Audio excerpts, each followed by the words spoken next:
Estamos iniciando a gravação de mais um tema de prática do concreto armado.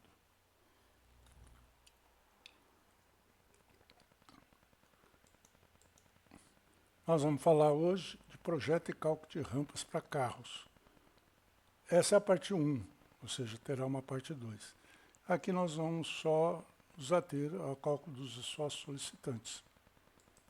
Meu nome é Roberto Juste Carvalho. Eu tenho esse canal no YouTube que eu peço que, se vocês puderem, se inscrevam para dar uma força, para a gente poder continuar aí a fazer essas gravações. As rampas de carros são estruturas que permitem que veículos se movimentem entre diferentes níveis, como garagens, estacionamentos ou oficinas mecânicas. Aqui nós só vamos estudar as executadas em concreto armado. E no primeiro lugar, nós vamos nos concentrar só nos esforços solicitantes. Na verdade, de peso próprio. Apesar de todas as cargas serem gravitacionais, nós vamos focar no peso próprio, que tem algumas diferençazinhas em relação, por exemplo, à carga móvel, né?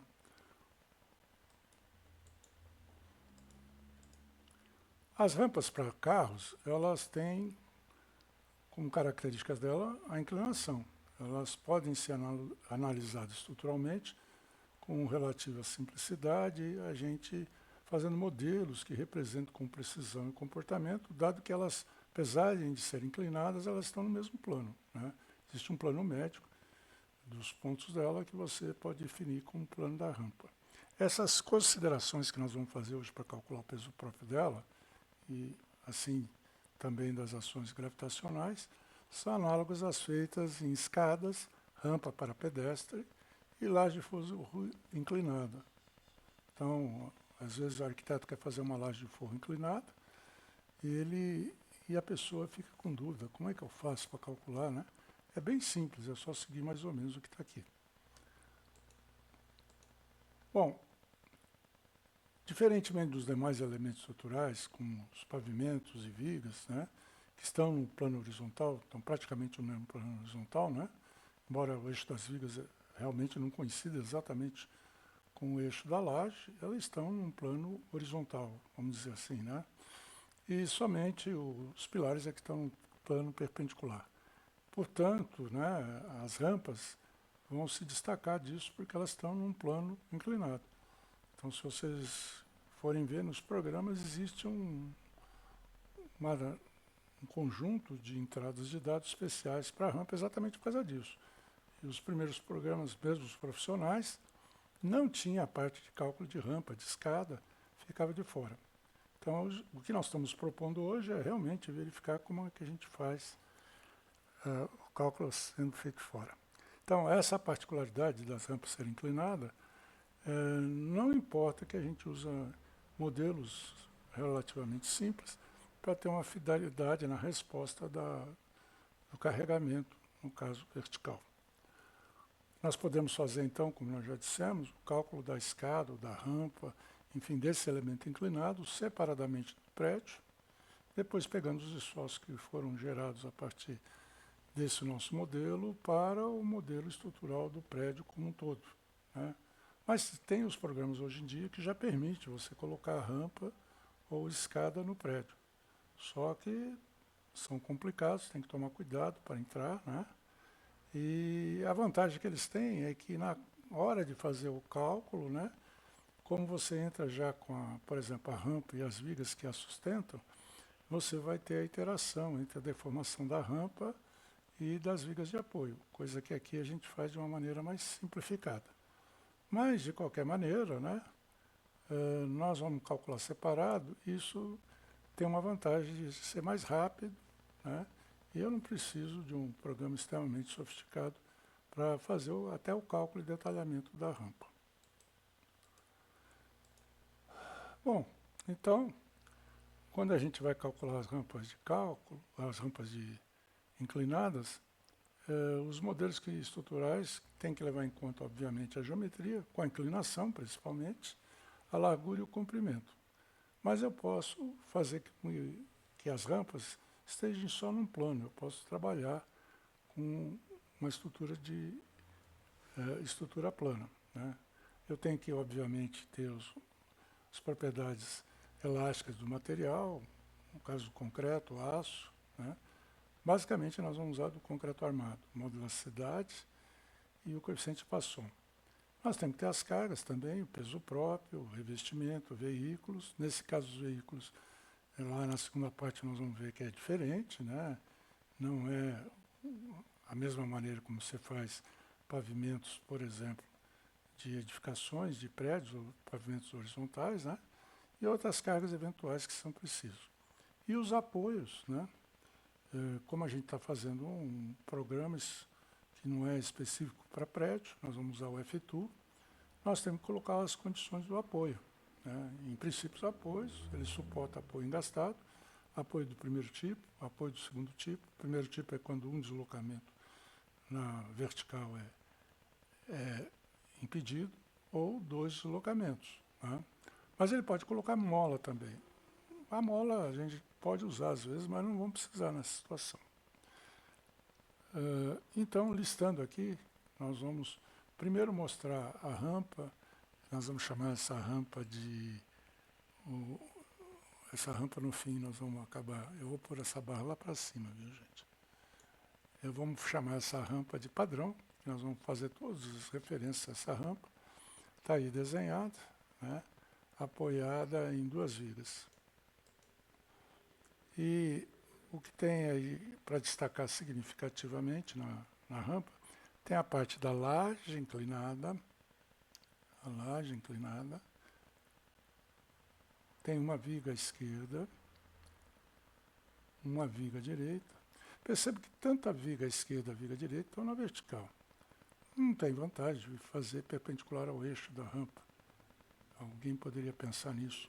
Eu não acho que é vantagem, mas, enfim, o F2 conseguiria pegar isso aí.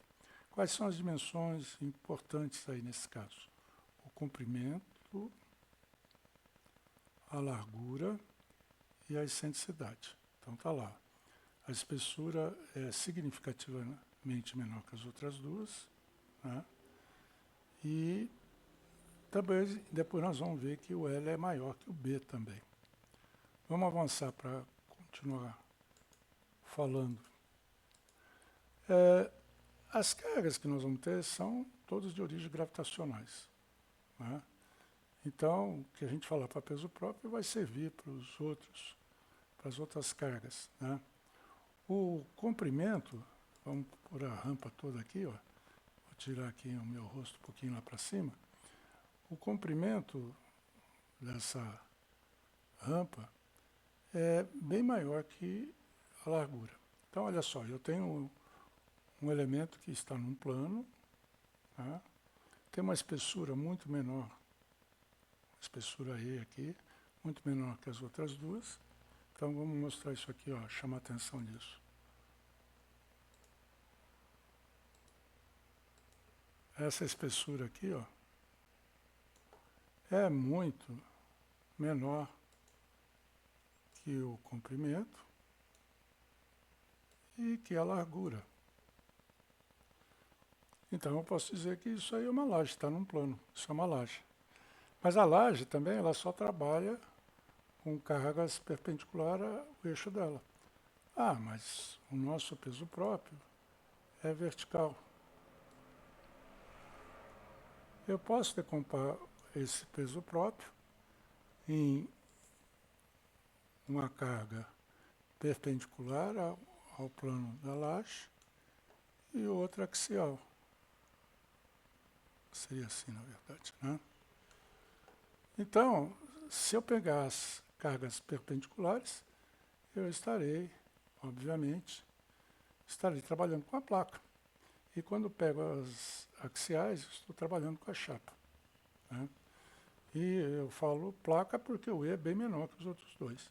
Mas ainda tem mais coisa, deixei apagando aqui, porque senão depois eu não consigo desenhar. Não consigo fazer mais nada. O fato do L ser maior que o B, e geralmente eu não pôr viga aqui, vamos colocar outra setinha aqui. Onde é que está o tráfego? O tráfego está assim, ó, de veículos. E onde é que estão as escadas? As escadas não, desculpe. As vigas. As vigas estão, vamos apagar aqui agora. As vigas estão exatamente, as vigas estão na direção perpendicular ao tráfego.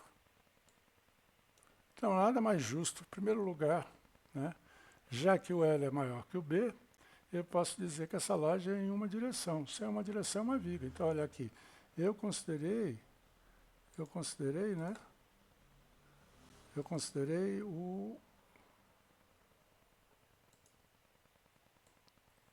a rampa como sendo só uma barra, por causa da direção L, né, na direção do tráfego, o L ser muito maior que os outros demais. E depois eu considerei também, né, que o apoio é indeslocável na vertical. Então, a nossa estrutura acaba virando, de laje passa a ser viga, e de viga passa a ser uma viga apoiada em dois apoios indeslocáveis na verticais. É basicamente isso que nós vamos fazer, né? A direção de tráfego está assim, as vigas estão perpendiculares, e o deslocamento do elemento é tão pequeno, tão menor que o deslocamento na vertical da laje, que nós podemos dizer que são deslocáveis na verticais. E na horizontal? Deixar para depois a horizontal, que por enquanto isso não vai afetar em nada. Vamos só apagar para a gente continuar, né?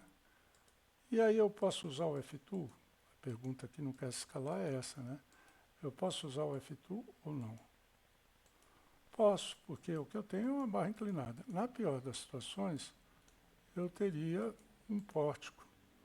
Ou seja, se eu tivesse mais um pedaço aqui de viga, com outra direção, eu teria um pórtico.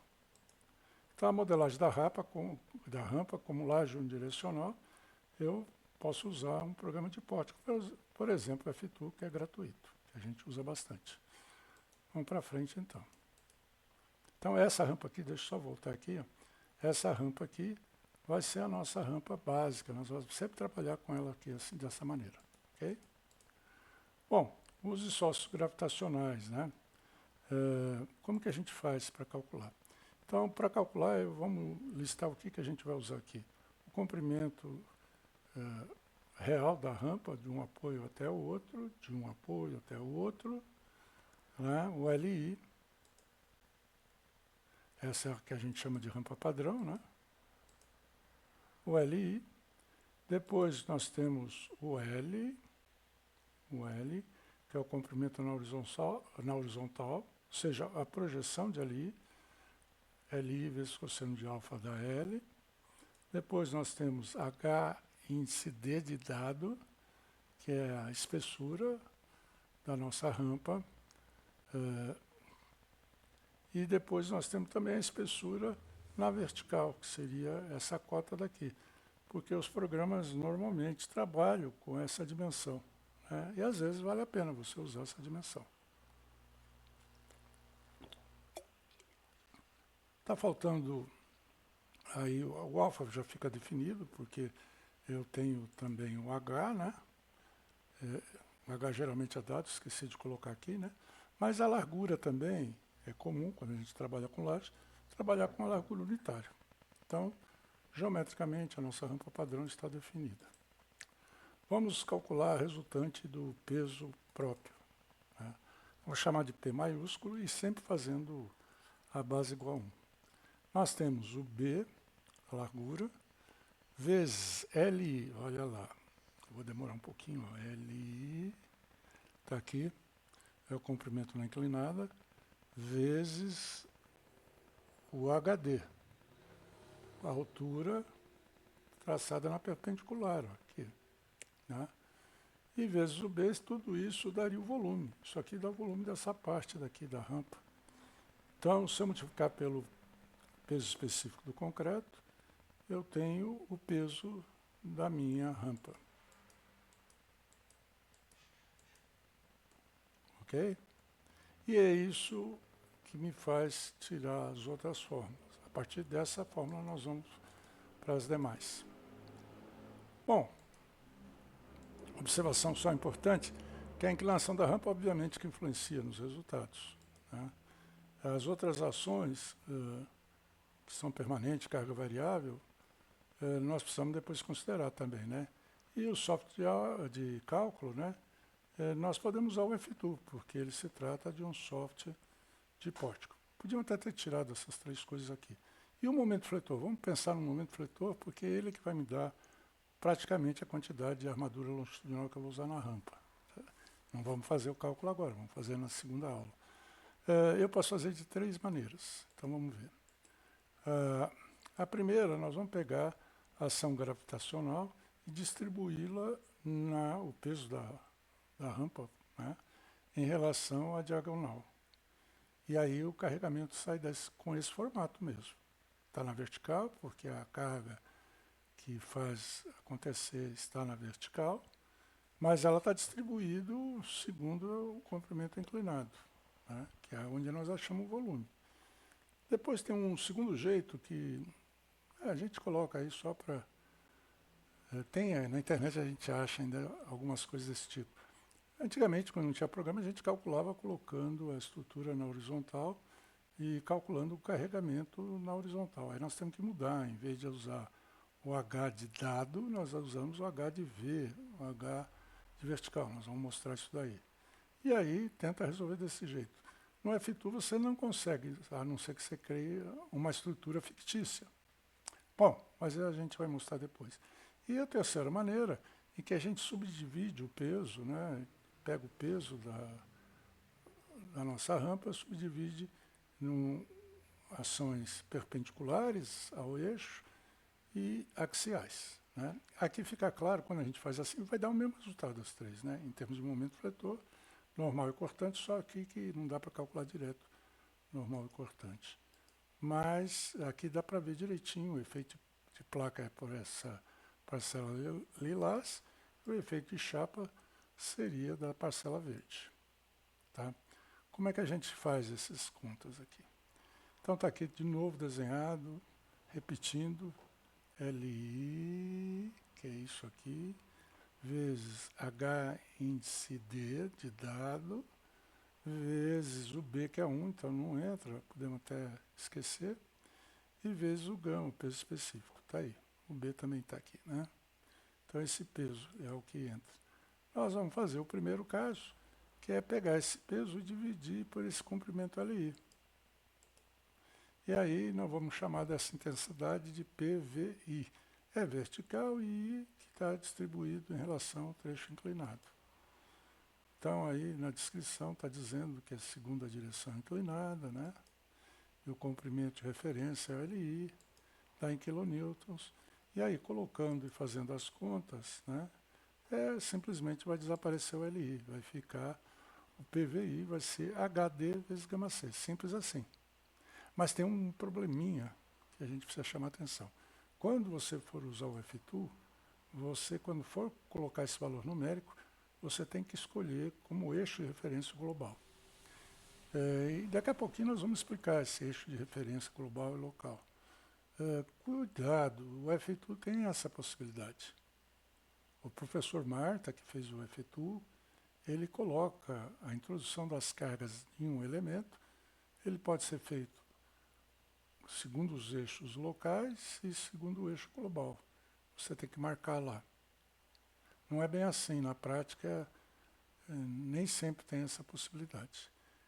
Vamos deixar só, fica guardado aí que é global e eu vou explicar por que é global. Vamos à segunda. A segunda, eu quero fazer a mesma coisa que eu fiz na primeira, mas eu quero me referir a L. Não é legal, porque você fica sem uma parcela, porque nós já sabemos. Bom, vamos fazer só para ver como que é. A referência passa a ser essa horizontal. Então vamos pegar o peso, dividir por L. Nós temos uma relação, né, entre o L e o LI, que é justamente LI vezes cosseno de alfa dá L. E, portanto, o LI é L sobre cosseno alfa. E depois tem uma relação também de HD e HV. A mesma coisa que eu tinha de L e LI, tem aqui. O HV de vertical, né, vezes cosseno de alfa, dá o HD de dado.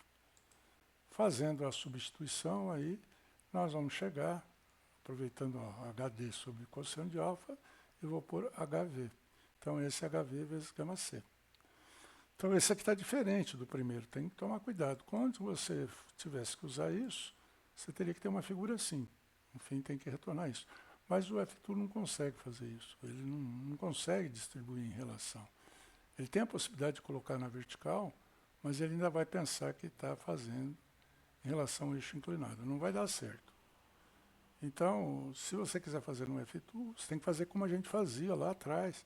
A gente pegava uma escada, uma rampa para calcular, a gente punha tudo na horizontal, pegava o HV, como está aqui, vertical, como está aqui, né? E saía calculando na mão os momentos. Só que cortante normal depois tinha que fazer separado, através das reações de apoio.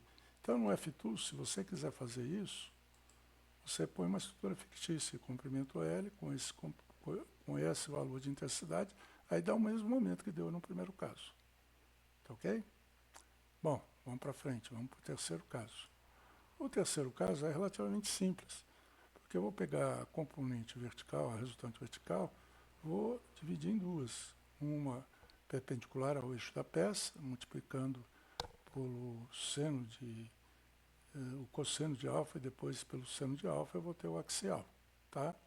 Então, e depois vou dividir pelo LI. As referências continuam a mesma, as direções é que mudam.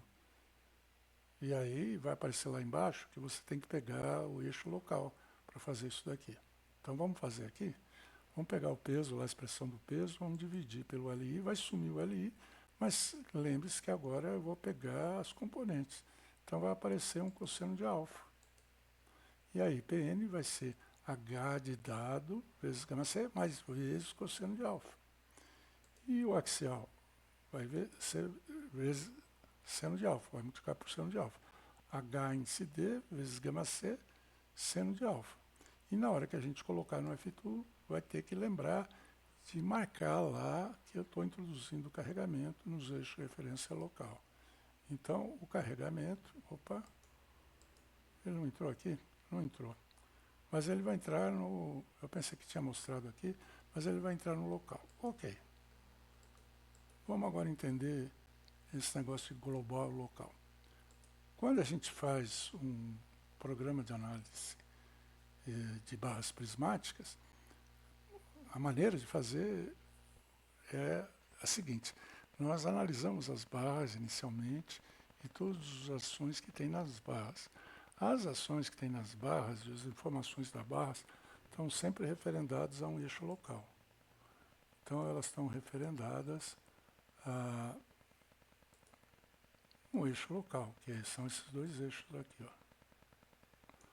Esse eixo vai de um nó até o outro, né?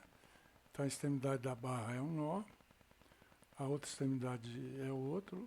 A primeira lá eu considerei I, a segunda eu considerei J.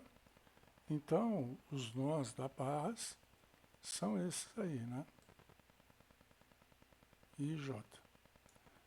Mas os eixos locais é esses dois azuis que nós estamos colocando aqui. Um eixo X vai estar exatamente, vamos dizer assim, coincidente com o eixo da barra e outro perpendicular. Aí a anotação a gente vai do eixo da esquerda para a direita ou do menor para o maior, aí depende como o programador fez o programa, mas nós temos a orientação, no FTool é assim, da esquerda para a direita. E aqui é de baixo para cima, sempre que eu imaginar a tela aqui. Esses são os eixos locais, gente. Ok?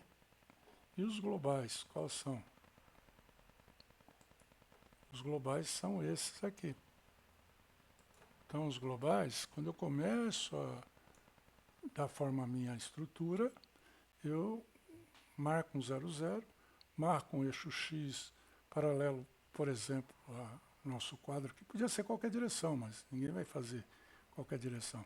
Geralmente você faz paralelo à tua margem aí, o horizonte aí da sua tela. E na vertical, e mais ou menos com essa orientação, da esquerda para a direita, e de baixo para cima, na vertical, um eixo ortogonal. Para estruturas planas, isso aqui, X maiúsculo aqui e Y maiúsculo aqui. Então, quando você vai entrar com as ações, e aí agora eu preciso tirar isso aqui, gente, senão ele não faz, não vai para frente. Quando eu vou colocar as ações no F2, né, em qualquer outro programa, de uma maneira geral, as aplicadas no nó são forças concentradas de momentos. Se eu tiver momentos e forças concentradas por ações externas, geralmente elas ocorrem no nó, né? Ação de vento, ação, alguma coisa qualquer, você coloca no nó. Então aí a referência é sempre aos eixos globais. As ações externas entram nos eixos globais. Mas se eu quero colocar isso via de regra, hein? Se eu quero colocar no elemento a carga distribuída, como é o nosso propósito, eu tenho que usar os eixos locais, ok? Porém, o professor Marta permite que quando você vai usar aqui a barra, você possa usar esse eixo ou aquele. Ele faz a conversão já para você. Mas é esse programa que faz isso. Não são todos os programas. Então é por isso que você, quando quer pôr na vertical, você escolhe o eixo global e coloca aqui em Y a intensidade. Se você, como foi o último caso, quiser usar nas duas direções, você põe no axial no X aqui e o perpendicular à barra, o normal à barra, você põe no Y aqui. Então cuidado, né? Você tem que marcar para chegar nos carregamentos que você quer. Bom, dito isso, a última coisa que falta falar são as características do material. Qualquer programa, inclusive o F2, vai precisar do módulo de elasticidade secante. Está aqui a fórmula, lembrando que FCK é MPa. Está aqui os alfa-E's que entram para, dependente da brita que você está usando. O FCK é a resistência característica concreto. Tem lá no livro 1, no final, que é justamente, depende da classe de agressividade que a sua estrutura está sendo feita. Aí tem o FCK mínimo. E tem coeficiente de Poisson, que eu só coloquei aqui o módulo de Poisson. O melhor era coeficiente de Poisson. E ele vale 0,2. Não está escrito aqui, mas pode pôr 0,2. Cuidado que o default do F2 é 0,3. Dá diferença? Dá muito pouco, mas 0,3 é para o aço. Você tem que pôr 0,2 segundo a norma. Ok? E como a gente vai fazer um exemplo logo em seguida com o FCK 25, e vamos usar também o granito gneiss, eu já vou fazer a conta aqui para o módulo secante. Dá isso aqui em MPa, cuidado, tem que entrar em MPa, o resultado sai em MPa, e como eu lá usei quilonewton-metro, eu vou usar 2.415 vezes 10 a 7 kN/m², ok? Vamos para o exercício. Quanto tempo nós estamos? 28 minutos, ok. Calcular o momento fletor de peso próprio da rampa da figura 6, né, considerando a largura 1 metro. Tá? Nem foi posto aqui na figura, já fizemos só o corte. Né? HD 0,30, quem tem HD vai ter HV também, né? Porque nós temos o LI, olha lá, 5, nós temos o L aqui que é 3 e nós temos o H que é 4. Então nós temos a geometria, esse ângulo aqui tem cosseno 0,6 e seno 0,8. É o famoso 345, né? O triângulo retângulo 345. Está muito inclinado isso aqui para a rampa. A rampa a gente usaria um valor menor, mas pode ser, sei lá, para arquibancada de futebol. Não pensei. Eu pus um valor grande para a gente ter valores diferentes quando vai calcular no F2. Então eu quero saber qual é o diagrama de momento fletor e sempre que possível usar o F2. Vamos usar o F2. Primeira situação. Vamos pegar a carga, o peso é só peso próprio que nós estamos fazendo. Peso próprio relativo ao comprimento inclinado. Então, vai pegar direto H índice D vezes gama C. O H índice D era 0,30 metros, aqui é 25, dá 7,5. E agora, lembre-se que isso tem que sair na vertical. Para sair na vertical, para dar direitinho, a gente tem que escolher, né, o sistema de eixo global e colocar no Y. Né? Aí vai sair isso daqui. Vamos mostrar, eu vou mostrar não com esse valor, com outro valor numérico. Eu vou mostrar aqui, devia ter mostrado já antes. Vou mostrar aqui, vamos ver se já está aberto um deles. Está aberto, sim. Vamos pôr esse aqui. Então, olha lá. Deixa eu voltar. Está aqui. Não é exatamente aquele, é outro, né? É carga variável. É a geometria mesmo, 3, 4 e 5. Só que eu pus 3 kN. Eu quero 3 kN, né, de peso próprio, mas eu quero na direção vertical e relativo ao LI. Então, como é que eu faço para pôr esses 3 kN? Deixa eu ver, ele já está todo desmontado, tá? Eu aperto aqui, ó, eu aperto esse botão aqui, ó, 1, 2, 3, deixa eu só mostrar aqui, vai. Eu aperto aqui e abre isso tudo aqui, tá? E aí, onde abriu, vocês percebem que tem aqui. Eu coloquei o nome, obviamente, senão não, e coloquei os números, isso aqui já está preenchido. Mas se você fosse preencher, você tinha que pôr o eixo. E aí eu pus no global, você vê, o Marta deixou isso aqui. Se fosse um programa normal, ele não poria nada, e você teria que saber que vai entrar no eixo local. Mas enfim, eu coloquei no global, e aí ele saiu na vertical. Eu pus em Y lá, negativo. O Y, vamos lembrar, o Y global está assim, ó. Então, o Y é para baixo, menos, né? Aqui está com menos 3, está certo. Então, menos 3 está para baixo, aqui. Então, é isso que deu. Tá? E vamos apagar, e vamos rodar para ver quanto que dá, e depois vocês anotam aí para mim o valor. Vou apagar aqui, se não apagar não consigo fazer o outro caso. Esse é o correto.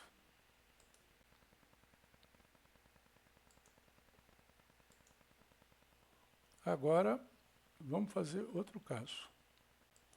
Vamos pensar que eu não olhei lá, e parece que o default dele é local, mas eu não tenho certeza. Eu venho aqui e coloco local, vou apertar aqui, ó, local. Olha o que aconteceu com a carga. A carga ficou em Y, mas local. Vamos lembrar o que é o Y local? O Y local, vamos dar a cor aqui, sei lá, por esse azul aqui.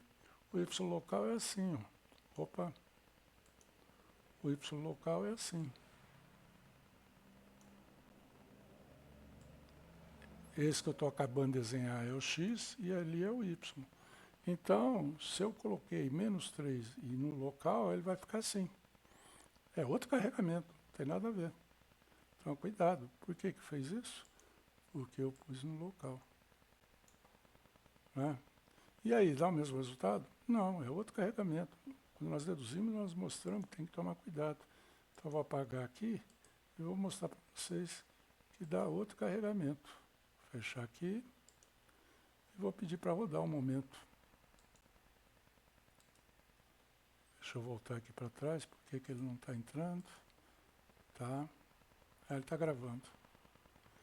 Meu computador está muito lento. Olha lá, rodou, deu 9.375. Bem diferente do outro. Qual que é o correto? Vamos voltar aqui, né? O correto, se eu quiser uma carga variável de 3 kN, é colocar aqui no global, agora sim, está certo. E aí quando eu calculo, né, dá 5,625, bem diferente. Né? Então cuidado com isso, nós temos que colocar corretamente, o local global. No nosso caso, voltando a afirmar, era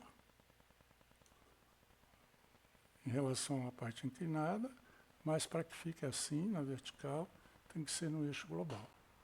Então, tá bom, fizemos o primeiro caso. Vamos para o segundo, então. O segundo, eu quero trabalhar com o eixo horizontal. E aí eu pego o peso, coloco em relação ao eixo horizontal, aí ele vai dar o HV. O HV é obtido através do HD dividido pelo cosseno do ângulo. Esse ângulo aqui dá 0,6, o cosseno dá 0,6. Então, fazendo as contas, dá 12,5. Só que o carregamento fica assim, ó. O carregamento ficaria assim, ó. Não dá para colocar no F2. Então, para fazer, se eu quiser fazer na mão, é só calcular como se fosse uma viga horizontal. 12,5 vezes 3, que é a parte horizontal ao quadrado, dividido por 8, dá 4,06. No F2, se eu quiser fazer isso, eu tenho que fingir que a viga não é aquela inclinada, é uma viga horizontal, e o momento dá certinho com esse carregamento.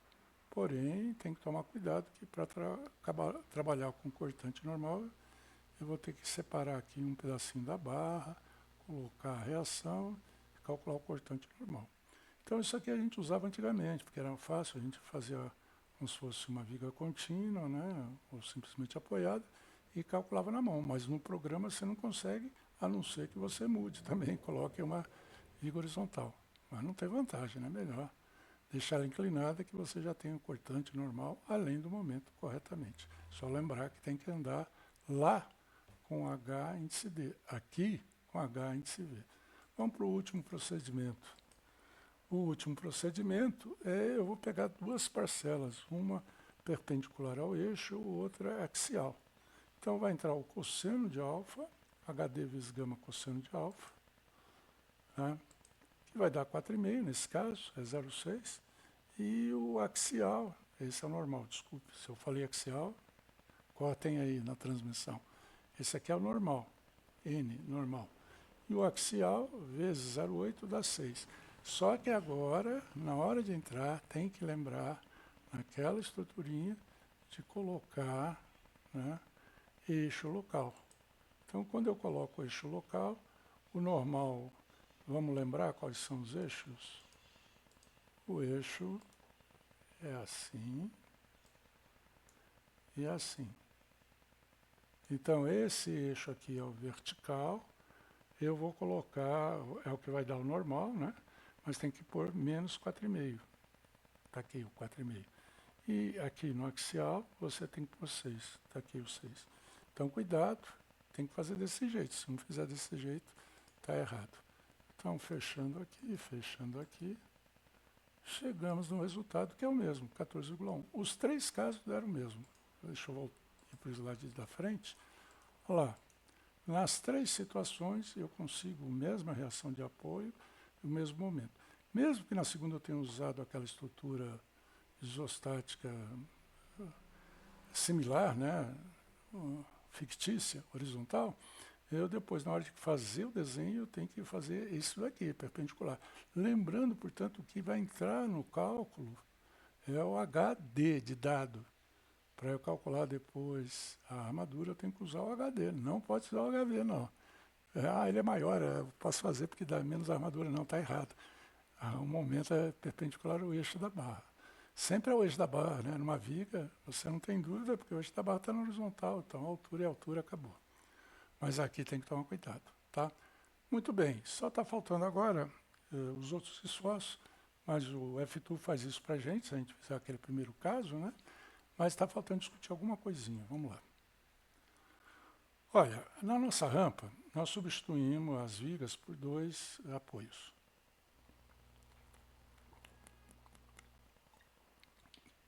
Nesse caso, eu pus um apoio do segundo tipo em cima e o apoio do primeiro tipo embaixo. Está certo, está errado ou tanto faz? Bom, o importante é que na vertical, realmente, essas vigas trabalham quase como fixas, né? Ou seja, ela não permite muito deslocamento da laje. Então, em relação à laje, elas são fixas. Se você for usando uma grelha, dá diferença de deslocamento. Para um elemento só, o momento para todo é o mesmo. Mas se for tiver dois tramos, se for contínua, vai dar um pouco diferente por causa da deformação das vigas. Mas isso aqui é bastante razoável. Tá? Então, isso que eu acabei de falar é bastante razoável. Se você quiser melhor, tem que usar um programa espacial ou, no mínimo, uma grelha. Aí você põe no lugar das vigas, né? Você põe a viga que representa, mas o melhor é um programa espacial, sem dúvida nenhuma. Né? Então, aqui na figura 10 eu pus fixo e móvel. Da onde é que eu tirei que aqui era fixo e móvel? Podia analisar a estrutura, se aqui tem uma laje, que tem uma viga, isso seria mais razoável. Mas vamos ver, em outros casos, o que vai acontecer. Pela característica aí da estrutura, eu podia ter a esquerda do primeiro tipo e a direita do segundo tipo, depois ao contrário, a esquerda do segundo tipo e a direita do primeiro tipo, ou as duas, os dois apoios do segundo tipo, fixo e fixo. Né? Seria esses casos aqui. Então vamos lá. Livre, na horizontal, fixo, fixo e livre aqui à direita. E fixo e fixo. O que eu não posso é ter dois livres. O programa vai reclamar, não vai resolver. Você fala assim, mas não tem carregamento horizontal, deixa de ser bobo, né? Mas você tem que ter mais cuidado, principalmente quando você usar um programa tridimensional. Você tem que certificar. Se está usando uma estrutura plana num programa tridimensional, você tem que bloquear todos os isósceles perpendiculares ao seu plano. Então, cuidado com isso, porque os programas às vezes não estão preparados e vai dar zero na diagonal principal lá, vai dar pau. Eu acho que o F2 ele avisa para você que está faltando apoio. Você pode ter uma estrutura isostática ou hiperestática, mas hipoestática você não pode. Tá? Bom, então vamos ver agora com essas combinações o que acontece com o normal e com o cortante. Eu já vou avisar para vocês que o momento fletor está na mesma, mas eu não coloquei aqui. Então aqui em cima é o primeiro caso, é fixo lá em cima e solto embaixo. Depois eu inverti, fixo embaixo e solto lá em cima. E finalmente aqui eu fiz fixo e fixo. Se vocês conseguirem ampliar aí, vocês vão ver que todos os valores estão dando iguais. Né? Está aqui o cortante e o normal. E 11,3 e 15. Você conseguiria isso pegando aqui a reação de apoio e projetando normal na direção do eixo e perpendicular ao eixo. Tá? Dá para checar desse jeito. Então, não influencia para efeitos, se tem só um tramo, não influencia a questão de tipos de apoio, se é primeiro ou segundo tipo, e, enfim, está tudo beleza, tudo facinho. Só que existe algumas possibilidades, não em rampas de carros, mas em rampa para pedestre, escadas, né, e eventualmente uma cobertura, também acho que cobertura não existiria essa possibilidade, mas vamos lá. Se eu quiser fazer a estrutura com patamar. Então, rampa de carro normalmente não se faz patamar, mas escada faz, patamar é obrigatório, rampa para cadeirantes ou pessoas para andarem também é obrigatório, não pode ter uma rampa muito longa, segundo as normas de acessibilidade é necessário fazer um patamar. E aí, como é que ficaria? Preste atenção no desenho aí, tentem ampliar se for o caso. Aqui está do primeiro tipo, está permitindo deslocamento horizontal. Aqui está do segundo tipo, que a direita está do segundo tipo. Eu falo 2 vezes 3 porque está desconectada a fala da imagem do som. Aqui nós temos o segundo tipo, à esquerda. À direita temos também o segundo tipo. Será que vai acontecer como aconteceu quando era só um tramo inclinado, que o cortante normal dava o mesmo? E o momento eu não fiz, mas dá o mesmo. Depois vocês dão uma olhada lá. Eu vou fazer aqui só um momento. E olha só o que acontece. Deu diferente. Deu diferente. Como nós, antes de existir esses programas facilitados para a gente fazia muito cálculo na mão. Então, na mão, a gente sempre pegava uma escada desse tipo, a gente colocava na horizontal, aquela estrutura que a gente colocava no lugar dessa, né, a estrutura fictícia, e saía calculando pelo 2/8, os momentos e tudo bem. Ou seja, nós fazíamos isso que está aqui, à esquerda. E aí, qual não foi minha surpresa, os primeiros programas profissionais começaram a colocar armadura aqui negativa nessa junção. E eu fiquei desconfiado, né? E peguei uma estrutura de escada dessa e calculei na mão, né? Fiz a parte peristática dela na mão, resolvi e verifiquei que realmente ocorrem esses momentos negativos. Aqui, esses valores assim, relativos, podem não valer nada, porque esse ângulo aí está grande, né? Os ângulos costumam ser mais baixos. Mas, enfim, aí é questão de número. O fato é que ocorre mesmo esse valor negativo. Aí a pergunta que não quer se calar, qual das duas situações está mais correta? Se você tiver laje aqui no plano horizontal, é fixo e fixo. Então, é o segundo caso, que é o mais correto. Mas e se você tiver uma viga aqui podia ter invertido, né?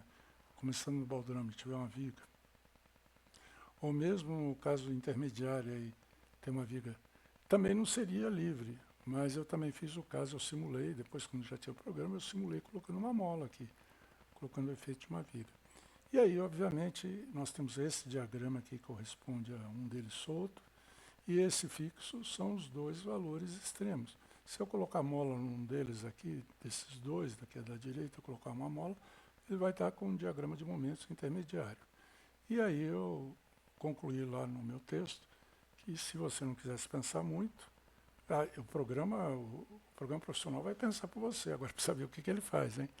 Depois você checa, você faz na mão, depois checa vendo o que ele fez, para ver o que ele considerou e se é razoável. Bom, eu falo que para você não ter muito trabalho, uso o negativo aqui para desenhar a armadura negativa e esse positivo para desenhar a armadura positiva. Bom, eu acho que com isso nós varremos bem, né? Estamos prontos para agora fazer mesmo o cálculo de uma rampa, mas isso é assunto então para a segunda aula, não é isso?